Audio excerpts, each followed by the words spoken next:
என் பிள்ளையே, உனக்குள் ஏன் இந்த அழுகை? ஏன் இந்த விரக்தி? இந்த உலகம் உன்னை ஒரு மூலையில் தள்ளிவிட்டதா? நீ நேசித்தவர்கள் உன்னை ஏமாற்றிவிட்டு சென்று விட்டார்களா? அல்லது உன்னுடைய நேர்மையும் உழைப்பும் இன்று உனக்கு கண்ணீரை தந்துவிட்டதா?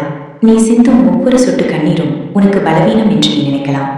ஆனால் அந்த ஒவ்வொரு சொட்டுக்குள்ளும் உன் அன்னை நான் இருக்கிறேன். இருளில் அமர்ந்து நீ புலம்பும் போது உன் பக்கத்திலேயே ஒரு நிழலாய் நான் அமர்ந்திருப்பதை நீ கவனித்தாயா? இல்லை, உன் கவலை உன்னை மறைத்துவிட்டது. நான் சொல்வதை முழுமையாக கேள் என் குழந்தையே. இதோ உன் அன்னை நான் உனக்காகவே வந்துவிட்டேன். நான் வெறும் சிலை அல்ல, நான் வெறும் கதை அல்ல, நான் உன் மூச்சில் இருக்கும் சக்தி. யார் உன்னை உன்னால் முடியாது என்று சொன்னார்களோ, யார் உன்னை தகுதியற்றவன் என்று ஏளனம் செய்தார்களோ, அவர்கள் இன்று எங்கே? அவர்கள் உன்னை வீழ்த்த நினைத்தார்கள்.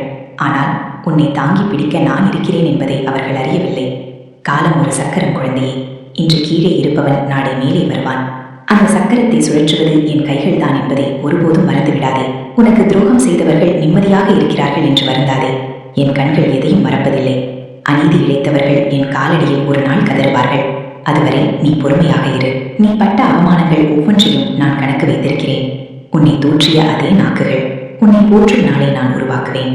உன் கஷ்டங்கள் எல்லாம் உனக்கு கொடுக்கப்பட்ட தண்டனை அல்ல, அது உன்னை ஒரு மாபெரும் வெற்றிக்கு தயார் செய்யும் ஒரு பயிற்சி. இனி பயம் எதற்கு? நான் உன்னோடு இருக்கும்போது உன்னை எவன் தொட முடியும்? உன் எதிரிகள் உனக்கு குறிப்பறித்தால் அது அவர்களுக்கு தான் சமாதியாகும். இன்று முதல் ஒரு சபதமிடு. என் பின்னால் என் தாய் காளி இருக்கிறாள் என்ற தைரியத்தோடு எழுந்து நட. நீ வைக்கும் ஒவ்வொரு அடியிலும் உனக்கு முன்னால் நான் சென்று பாதையை சீர் செய்வேன். முட்கள் நிறைந்த உன் பாதையை மலர் பாதையாக மாற்றுவது என் பொறுப்பு. நீ செய்ய வேண்டியது ஒன்றே ஒன்றுதான், முழுமையான நம்பிக்கை, சந்தேகம் இல்லாத சரணாகதிதான். குழந்தையே, இது உன் வாழ்வின் புதிய விடியல்.